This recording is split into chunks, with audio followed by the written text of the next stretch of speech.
Student देखो, यहाँ पे एक कॉन्सेप्ट और हाइट एंड डिस्टेंस का देखेंगे। ये कॉन्सेप्ट ये है कि किसी भी ऑब्जेक्ट की जो हाइट है above the water surface is equal to the depth of its image below the water surface. कहने का मतलब जैसे मान लो कि यहाँ पे वाटर सरफेस है। अगर मान लो कि कोई लेक है, कोई रिवर है, कुछ भी आप ले सकते हो। अगर ये वाटर है तो वाटर सरफेस से किसी ऑब्जेक्ट की हाइट, लेट्स से जैसे ये वाटर है, इसके ऊपर यहाँ पे कोई एक ऑब्जेक्ट है। लेट्स से कुछ भी हो सकता है। ये मान लो कोई क्लाउड है, कोई एक ऑब्जेक्ट है। तो इस ऑब्जेक्ट की हाइट जितना वाटर सरफेस के एबव होगी, तो ये वाटर सरफेस है। ये क्या है? वाटर सरफेस है। तो इसके एबव जितनी हाइट है, तो हाइट इसके एबव कितनी है? ये हाइट हो जाएगी ऑब्जेक्ट की height above the water surface. तो इसको हम कह देते हैं वाटर सरफेस से हाइट इसकी थी क्लाउड की एच। तो जैसे अगर ये क्या था, वाटर के ऊपर था ये ऑब्जेक्ट, ये क्लाउड वाटर के ऊपर था, तो इसकी इमेज वाटर के अंदर फॉर्म होगी। तो कितनी डेप्थ में फॉर्म होगी?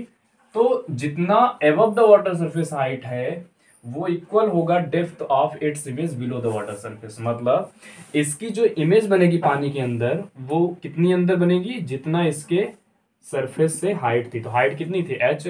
तो इतना ही एच डेप्थ में। तो डब्ल्यू से एच नीचे जो है हाइट में, डेप्थ में, यहाँ पे क्या होगी? इसकी इमेज फॉर्म होगी। ठीक है ना? तो इतना सा कॉन्सेप्ट है। इस पे क्वेश्चन भी आया हुआ है, तो अभी ये क्वेश्चन करेंगे इस पे। बस आपको इतना याद रखना है, किसी भी ऑब्जेक्ट की हाइट वाटर सरफेस के एबव जितनी होगी वो इक्वल होगी depth of its image below the water surface. पानी के ऊपर जितना है उसकी हाइट, उतना ही नीचे उसकी इमेज फॉर्म होगी। क्लियर है ना? तो इस पे एक क्वेश्चन करते हैं। क्या है देखो, क्वेश्चन है at a point A 20 meter above the level of water in a lake, the angle of elevation of a cloud is 30 degree. The angle of depression of the reflection of cloud in the lake at A is 60 degree. Find the distance of cloud from A. जो भी concept किए, concept क्या सीखे थे अभी कि water surface के above किसी ऑब्जेक्ट की जितनी हाइट होगी उतनी ही डेप्थ में वाटर सरफेस के नीचे उसकी इमेज फॉर्म होती है। तो उसी पे बेस्ड ये क्वेश्चन है। देखो कैसे करेंगे। तो एक पॉइंट ए से, और वो पॉइंट ए कहाँ है? 20 metre above the level of water. और वाटर किसका? लेक का। तो मान लो कोई एक लेक है, फिगर ड्रा करेंगे। तो ये वाटर बना लेते हैं, वाटर लेक एक। ये हो गया वाटर आपका। और इस वाटर सरफेस के, तो वाटर सरफेस का सबसे ऊपर का पॉइंट क्या होगा? तो ये वाटर सरफेस हो जाएगा। ये जो सरफेस है ये क्या है? वाटर सरफेस ले लेते हैं। तो वाटर सरफेस से 20 मीटर एबव, 20 मीटर मान लेते हैं वाटर सरफेस के इस पॉइंट से 20 मीटर एबव, ये डिस्टेंस ले लिए 20 मीटर एबव। इस सरफेस से 20 मीटर ऊपर एक पॉइंट है ए। यही तो है ना क्वेश्चन कि एट अ पॉइंट ए, और वो पॉइंट कहाँ पे है? 20 metre above the level of water. तो ये लेवल ऑफ वाटर है, इससे 20 मीटर ऊपर क्या है? एक पॉइंट ए। आगे देखेंगे तो लिखा है the angle of elevation of a cloud is 30 degree. मतलब इस पॉइंट ए से किसी क्लाउड का, किसी बादल का एंगल कितना, एंगल ऑफ एलिवेशन कितना है? 30 डिग्री। इसका मतलब वो जो क्लाउड होगा इस ए पॉइंट से ज्यादा ऊपर होगा, क्योंकि एलिवेशन एंगल बन रहा है। एलिवेशन एंगल कब बनता है? जब आप किसी भी ऑब्जेक्ट को ऊपर देखते हो, ऊपर की ओर देखते हो, तो जो एंगल बनता है। तो इस पॉइंट से क्लाउड का एंगल ऑफ एलिवेशन बनाना है, तो यहां पे ले लेते हैं क्लाउड, सी से डिनोट कर देते हैं। सी का मतलब क्या हो गया? ये क्लाउड हो गया। ठीक है? तो इस पॉइंट पे क्लाउड है, तो पॉइंट ए से क्लाउड का एंगल ऑफ एलिवेशन बन रहा है। तो एंगल ऑफ एलिवेशन कैसे बनेगा? अब पहले यहाँ पे जो ऑब्जर्वर होगा ए पॉइंट पे, वो पहले स्ट्रेट देखेगा सामने। तो सामने के केस में ये जो लाइन बनेगी वाटर सरफेस के पैरेलल, ये हॉरिजॉन्टल प्लेन हो जाएगा। ये हॉरिजॉन्टल लेवल हो गया, या हॉरिजॉन्टल लाइन बोल सकते हो आप। और उसके बाद अगर ए पॉइंट से सी को ऑब्जर्व करना है, तो ये वाली लाइन क्या कहलाएगी? Line of sight. इनके बीच में एंगल बनेगा, एंगल ऑफ एलिवेशन कितना है? वो 30 डिग्री। तो पॉइंट ए से, पॉइंट ए कहाँ था? 20 metre above the water surface. और इस पॉइंट ए से क्लाउड का एंगल ऑफ एलिवेशन कितना दिया है? 30 डिग्री। फिर उसके बाद देखो the angle of depression of the reflection of cloud. मतलब क्लाउड का रिफ्लेक्शन होता है इन द लेक में, और एंगल ऑफ डिप्रेशन कितना बनता है? 60 डिग्री। मतलब इसकी इमेज फॉर्म हो रही है लेक के अंदर, है ना? तो ये है आपकी लेक, इसमें पानी है। अब क्लाउड इसके ऊपर है, तो इसकी यहाँ पे क्या बनेगी? इमेज बनेगी, परछाई नीचे पड़ेगी इसमें। तो देखो कैसे करते हैं। तो ये इसकी हाइट मान लेते हैं यहाँ से ये इतनी हाइट मान लेते हैं कितनी है, h है। मतलब इस पॉइंट से हाइट मान लेते हैं कितनी है, h है। इस पॉइंट का नाम b रख देते हैं। तो c से b तक की डिस्टेंस कितनी हो गई, h हो गई, h मीटर, है ना। लेकिन यहां पे बताओ, अभी तो ये वाटर सरफेस के ऊपर कितना है क्लाउड, यहां बी पॉइंट से डिस्टेंस h है, लेकिन वाटर सरफेस के ऊपर कितना है, तो ये डिस्टेंस और है अभी,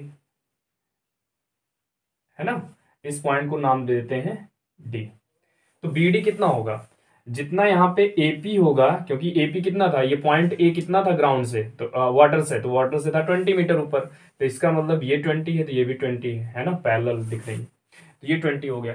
तो इसका मतलब क्लाउड की हाइट वाटर सरफेस से एबव कितनी है, तो आप कहोगे ये एच, ये 20, तो मतलब क्लाउड की हाइट वाटर सरफेस के ऊपर कितनी है, h+20। वाटर सरफेस से h+20 हाइट पे क्या है, क्लाउड है।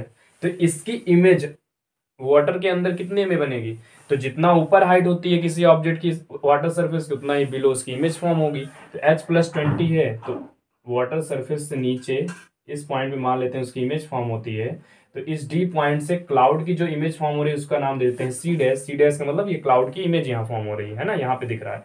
तो डी से सी डैश की डिस्टेंस कितनी होगी, जितना वाटर सरफेस के ऊपर था क्लाउड h+20 उतना ही नीचे, तो ये वाटर सरफेस से यहाँ तक कितना हो जाएगा, h+20। इतना क्लियर हुआ।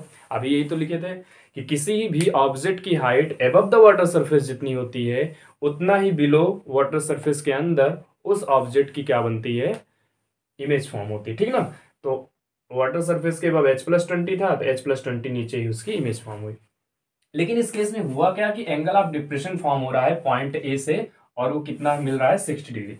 पॉइंट ए यहाँ था, इमेज वाटर के अंदर फॉर्म हो रही थी इस पॉइंट पे, तो सीधे सी बात है, आप ऑब्जर्वर यहाँ से ऑब्जर्व करेगा सी डैश को, तो नीचे ही देखेगा, है ना, क्योंकि ये नीचे हाइट है यहाँ पे। तो अगर इस केस में जो एंगल बनेगा ये हो गया ओरिजेंटल, और ए से सी डैश को ज्वाइन करेंगे तो ये लाइन ऑफ साइट हो गई। तो कितना एंगल ऑफ डिप्रेशन बन रहा है, 60 डिग्री। तो ये एंगल ऑफ डिप्रेशन कितना बन रहा है, 60 डिग्री। तो फाइंड क्या करना है, डिस्टेंस ऑफ क्लाउड फ्रॉम ए, मतलब ए पॉइंट की डिस्टेंस क्लाउड से। तो ये डिस्टेंस हमको फाइंड करनी, मतलब ए सी फाइंड करना है, ये वैल्यू फाइंड करना, ये आपका फिगर होगा, ठीक है ना। पूरा क्लियर है इतना। अब सॉल्व करते हैं, देखो कैसे। तो देखो कैलकुलेशन हमेशा वहां से करते हैं जहां पे एंगल्स गिवन होते हैं ना, और वहां पे राइट एंगल ट्रायंगल ढूंढते हैं, क्योंकि ट्रिग्नोमेट्री लगना है। तो ये एंगल कितना दिख रहा है आपको, ये 90 होगा, ये 90 हुआ। तो यहाँ पे देखो, ये राइट एंगल ट्रायंगल अगर 30 के लिए देखेंगे तो कौन सा ट्रायंगल, ए सी बी। तो लिखेंगे सॉल्यूशन यहाँ से स्टार्ट होगा, ट्रायंगल ए सी बी में। ट्रायंगल ए सी बी में देखो तो एंगल कितना है, 30, और ये हाइट है। बेस की वैल्यू नहीं पता है, तो बेस मान लेते हैं ए से बी तक, ये बेस है गया, ये बेस आपका हो गया एक्स यूनिट मान लेते हैं। तो ट्रायंगल ए सी बी में अगर tan लगाएं तो tan 30 इक्वल टू कितना हो जाएगा, h/x, इतना होगा। और tan 30 की वैल्यू कितनी होती है, 1/√3 इक्वल टू h/x। तो यहां से अगर क्रॉस मल्टीप्लाई करेंगे तो x इक्वल टू √3h। ऐसा क्यों किए, क्योंकि देखो हमको x से मतलब नहीं है, ये डिस्टेंस फाइंड नहीं करना था, और ना ही ये डिस्टेंस क्वेश्चन में गिवन है। तो जिसका कोई काम ना हो, ना तो जो वैल्यू गिवन हो और ना ही उसको फाइंड करना हो, तो हमेशा उसको एलिमिनेट करेंगे। तो x की वैल्यू h के फॉर्म में कितनी हो गई, √3h, इक्वेशन नंबर फर्स्ट। अब दूसरा एंगल आपको यहाँ पे दिख रहा है 60, तो इसके लिए कौन सा राइट एंगल ट्रायंगल बनेगा, ए बी सी डैश। यहाँ का एंगल कितना होगा, 90 होगा। तो ए बी सी डैश में एंगल कितना गिवन है, 60 डैश, है ना। तो 60 अगर एंगल यहाँ पे है तो ये साइड क्या हो जाएगी, परपेंडिकुलर, और ये क्या हो जाएगी, बेस। तो यहाँ पे भी tan लेंगे। तो दूसरा ट्रायंगल कौन सा था, triangle A B C dash, और यहाँ पे tan एंगल कितना है, 60 डिग्री। तो tan 60 equal to perpendicular upon base होता है tan थीटा। तो ये परपेंडिकुलर यहाँ से यहाँ तक, क्योंकि ए बी सी डैश में ये बी से सी डैश तक की डिस्टेंस क्या हो जाएगी, परपेंडिकुलर। तो ये बी से सी डैश कितना हो जाएगा, ये डी से यहाँ तक h+20 है, ये 20 है, तो पूरा बी से सी डैश कितना हो जाएगा, h+20 और 20 40, तो h+40। तो परपेंडिकुलर हो गया h+40, और अपान में बेस कितना हो गया, x, क्योंकि बेस कितना है, x ही है। tan 60 की वैल्यू पता है आपको, √3, tan 60 √3 हो गया, x इधर ले आएंगे मल्टीप्लाई हो जाएगा, इक्वल टू h+40, इतना हो, है ना। अब उसके बाद सॉल्व करते हैं, देखो क्या हो जाएगा। ये आपका होगा यहाँ से h फाइंड करना है तो x की वैल्यू रख देते हैं, कितनी है √3h। तो इक्वेशन फर्स्ट से x की वैल्यू कितनी रखनी है √3h, ये हो जाएगा √3, x की value √3h equal to h plus 40। तो √3 इंटू थ्री, √3 3h, और ये h इधर आके -h इक्वल टू 40। इसका मतलब 3h minus h 2h equal to 40, therefore h equal to कितना हो गया 20। h की वैल्यू कितनी आ गई 20। तो ये h क्या है, h है c से b तक की डिस्टेंस, है ना। तो यहाँ पे लिख देते हैं फिगर से cb की डिस्टेंस कितनी थी h थी, और h की डिस्टेंस कितनी आ गई है 20, इतना हो गया। फिर उसके बाद देखो, तो x की वैल्यू अगर हम यहाँ से फाइंड करना चाहें तो x था क्या, तो x था आपका ab। तो ab इक्वल टू x माने थे और x की वैल्यू कितनी थी √3h। तो h की वैल्यू 20 है, 20 रखेंगे तो कितना हो जाएगा 20√3। मतलब h भी पता है, x भी पता है, c भी और a भी पता है। फाइंड क्या करना था ac। तो इस ट्रायंगल ACB में ये 90 है, परपेंडिकुलर पता है, बेस पता है, तो पाइथागोरस थ्योरम से हाइपोटेनस AC की वैल्यू निकाल सकते हैं। तो AC इक्वल टू क्या हो जाएगा, देखो फिगर से देखेंगे तो AC square equal to CB square plus AB square. तो AC स्क्वायर, यहाँ से स्क्वायर हटाएंगे तो क्या आ जाएगा, यहाँ पे अंडर रूट लग जाएगा। फिर वैल्यू रख देते हैं, CB की वैल्यू कितनी है 20, 20 के स्क्वायर 400, प्लस AB की वैल्यू कितनी है 20√3, और स्क्वायर करेंगे तो 20√3 का स्क्वायर कितना होगा 20 के स्क्वायर 400, और √3 का स्क्वायर 3, तो 400 इंटू 3 1200। तो ये सम करने पे कितना आ गया √1600। तो इसका मतलब 1600 किसका रूट होता है, तो आप कहोगे 40 का। तो AC की वैल्यू कितनी आ गई 40, और ये मीटर में था तो मीटर, 40 मीटर AC की वैल्यू आ गई। तो AC था क्या, AC है A से C तक की डिस्टेंस, मतलब distance of cloud from A, C का मतलब क्लाउड, तो क्लाउड की डिस्टेंस पॉइंट A से कितनी हो जाएगी 40 मीटर। यही आपका आंसर हो जाएगा, ठीक है ना। तो ये क्वेश्चन था आपका, आई होप समझ में आ गया हो।